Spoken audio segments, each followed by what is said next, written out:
begin?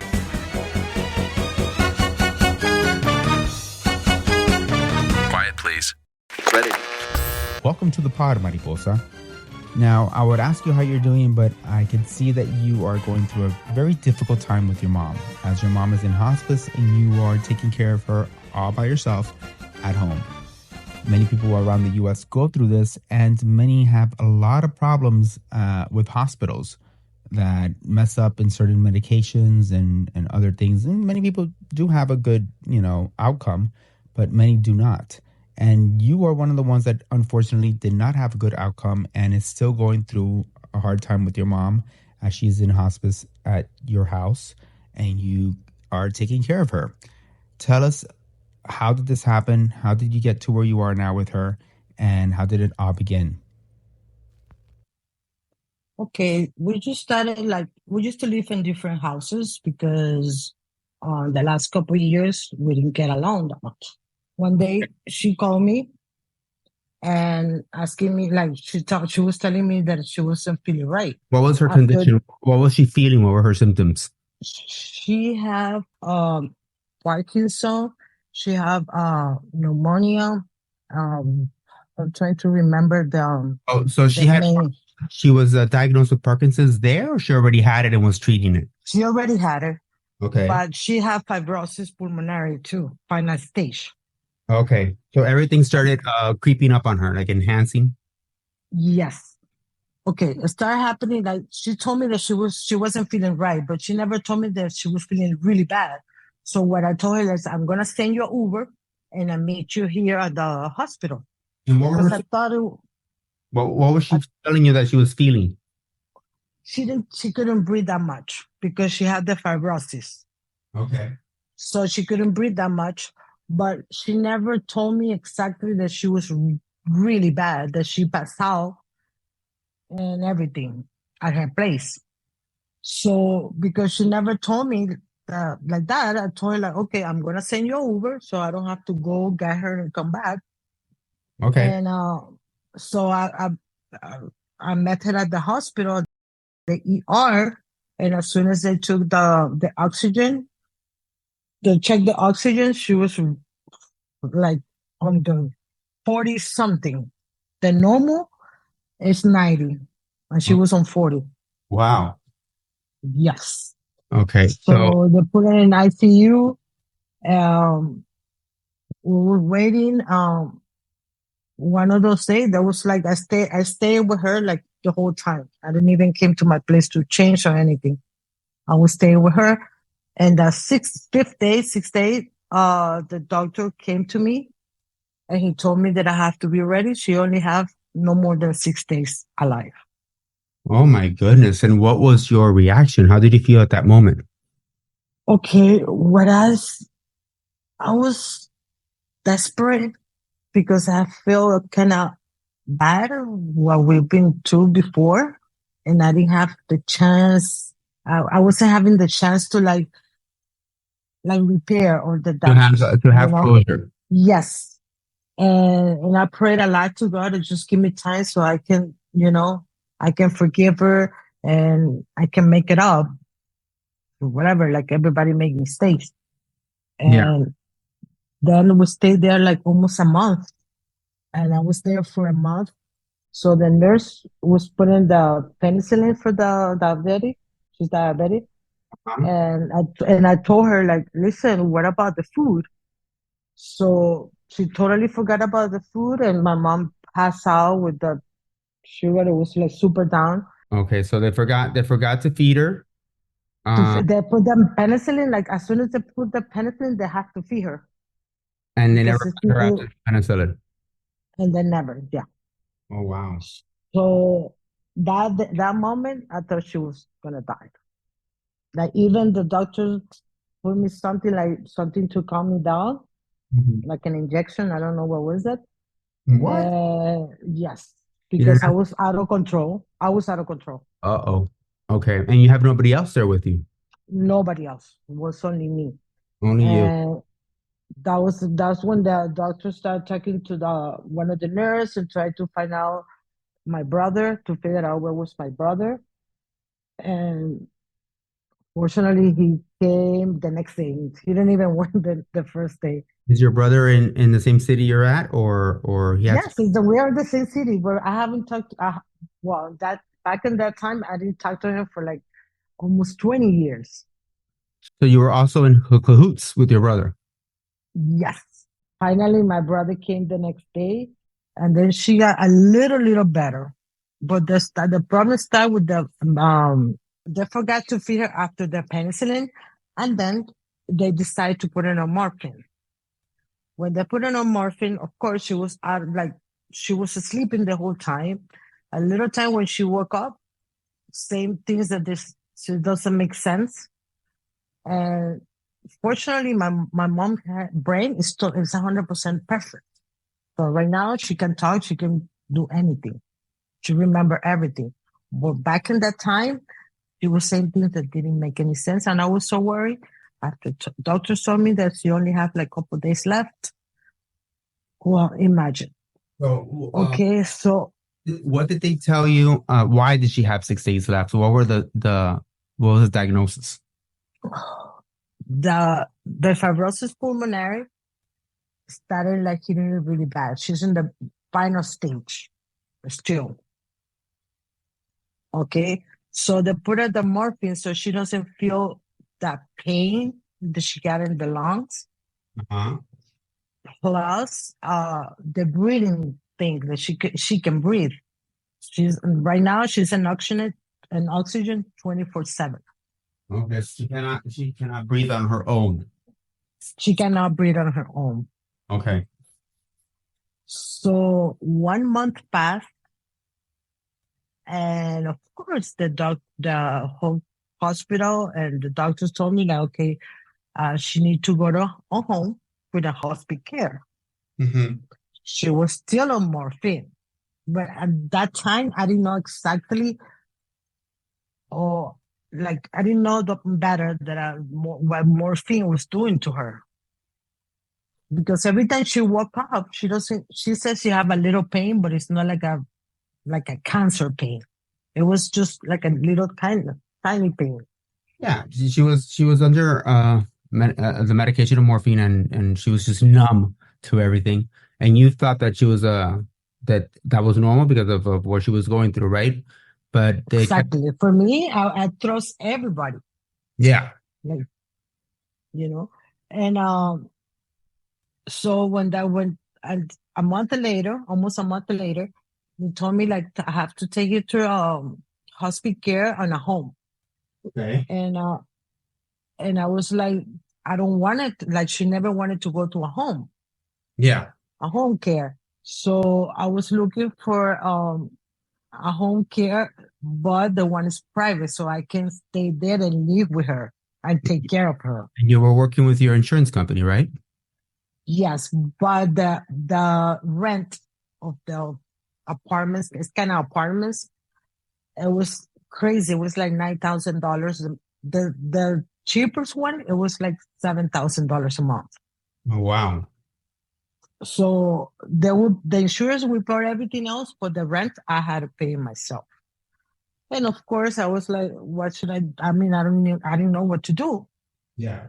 because I didn't have that money, Yeah. that kind of money." And the doctor, the nurse told me that I can do hospice care in my house, Mhm. and I was like, "Okay, thank God that I have the best roommate I ever had. Like for real, that's for me, it's an angel. This guy is totally an angel."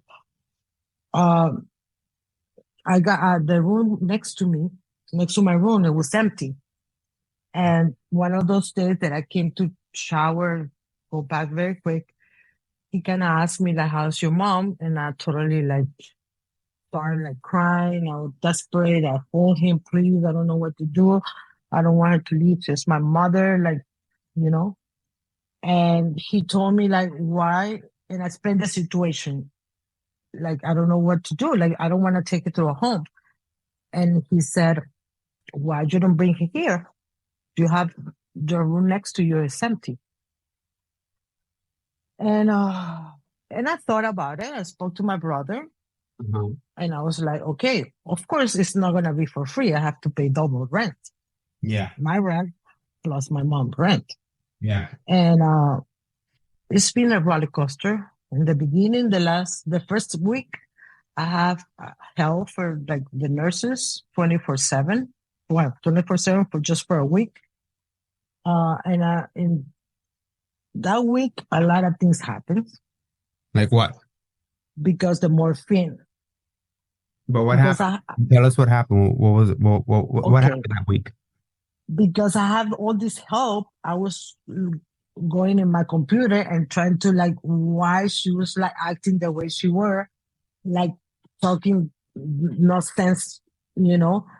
And I looked what the morphine did to her brain, and the morphine is for people, usually for people with like cancer, like really, really bad pain. Huh? And what the nurse gave it to them, so just the patient get a heart attack, so they can finally die. Oh, so you found online that they do that on purpose so they could die? 100%. Okay. When I told the nurses and I told the doctor, I don't want no morphine anymore. My mom doesn't need morphine. In the beginning, they were a little no. Did you ask? She Did get, you ask? Did you try and find another like a doctor that you know or somebody else and ask for their I opinion? I spoke with a couple back doctors, Mm-hmm. and that's what they told me. So I was pretty sure. Like I want to make sure before I say something. I want to They make sure told you if the doctors confirmed that they do that on purpose? well, no, they what they told me were is they they give morphine for the pain, and what the morphine does to a person is to like accelerate the death. So it's like giving a heart attack, so people can go to Okay. rest. But I told them like she doesn't have that much pain. I know my mother. And then one day I just went into the room and I said, I don't want you guys to give me no morphine, no more.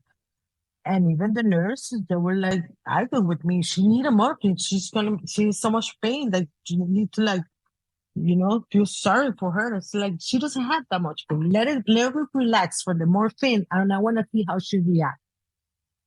If she told me that she's in so much pain that she cannot live like that, I will go back to the morphine. I want to see how she reacts first. Okay. And the answer was like, okay, but if she get a little better, that was her answer. If she get a little better, you know that you don't gonna have help anymore. We cannot come here 24/7. That's horrible. And I'm like, okay, I'd rather So the have a patient has normal to be life. the patient has to stay in terrible dying conditions for you to have help. In other words. Thank you very much. Yes. Wow. And exactly that's what happened. They Wow. took the morphine off, and my mom, it's not like she got better because she's not better. She's not going to get better, but she's stable. Okay. And Okay. what's next? What's happening now? Well, what's happening is like I'm taking care of her 24/7. I'll not be able to work, of course, not even from my home because I need to like give her the medicine. Like when she get those episodes that she cannot breathe, I have to have I have to be And it's almost only next to her. and you're the only one And to, does your brother come and help you or stay and give you some rest? unfortunately, he comes here and then, but he doesn't come that. I don't have a day off. Okay, so you never asked him I did. And he said like somebody had to work. The other situation is that my brother, when we were in the hospital, my brother promised that he would take care of my rent and my mom's rent. Okay. My mom had social security benefits, but it's not enough Yeah. because she never works. Yeah. And it's like a roller coaster for me because it's not just a stress, I don't sleep. I only sleep like maybe maximum 4 hours a day. And it's the stress to like take care of my mom that I thank God for that, because I get to like, Is she talking? yeah, she talks. Okay. She cannot talk that much, but she talks. But at least she's conscious. She knows what she's saying and doing. Yes, 100%. Okay. She cannot walk or anything. No, she have a wheelchair. I have to take her to the bathroom. I have to like shower her, everything. And what message do you have out there for all these people that from the hospital, the nurses, from, what if you had them in front of you, what would you tell them? To the nurses, Yeah, like if you had the just think doctor. like it's hard for me to trust right now in those people. Unfortunately, I know everybody's not the same, but they should think more about us, the family, because maybe when she was like on morphine, she couldn't know what's going on around her. But we suffered like I thought my mom was gonna leave me, and I didn't have time to like at least to make it up to her, to close everything happens in my life. Mm-hmm.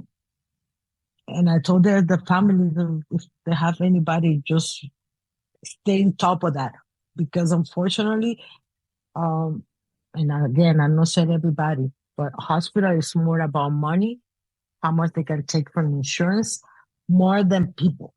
Yeah. So unfortunately, that's the system that we live in.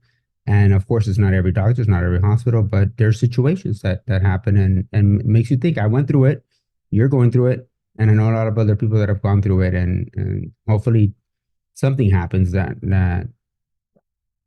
there's enough awareness for things to take a turn and change. So before all this, Mariposa, you and your mom were not talking, and now you have her there next to you. Have you been able to make amends? When she was in the hospital, and I told her I'm sorry if all the things that I said and I hurt you, and she said I'm sorry for not being a great mother. Okay, so you had the exchange of words, both of you. Yeah. Dad, I forgive you, and right now I try to enjoy it every single second I have with her. Okay. I speak a lot. I don't remember. I don't want to remember anything in the past. It's just now, because I know she's I want to have like a release, Yeah. Has this situation made you see things differently in life? Yes, 100%.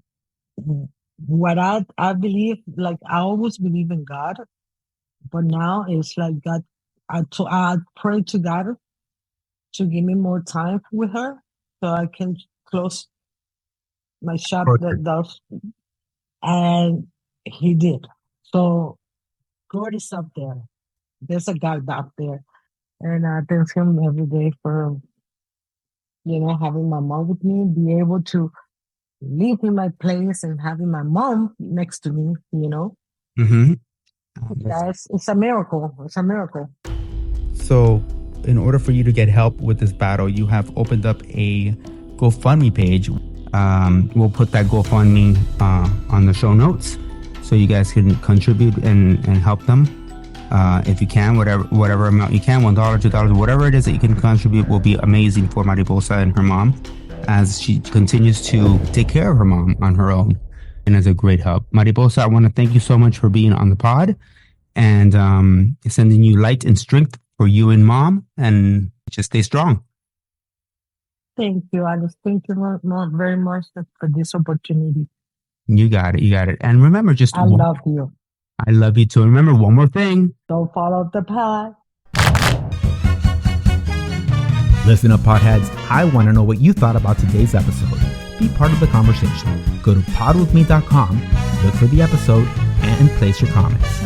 Also, if you want to tell your story on Pod With Me, go to the Contact Us section and let us know. Remember, you can listen to the pod here or on any other streaming devices that play podcasts. Oh, and if you cannot get enough of the pod, you can download the Pod With Me app, available at all app stores. This is Alex J. Aguilar, and remember, don't fall off the pod. Ready.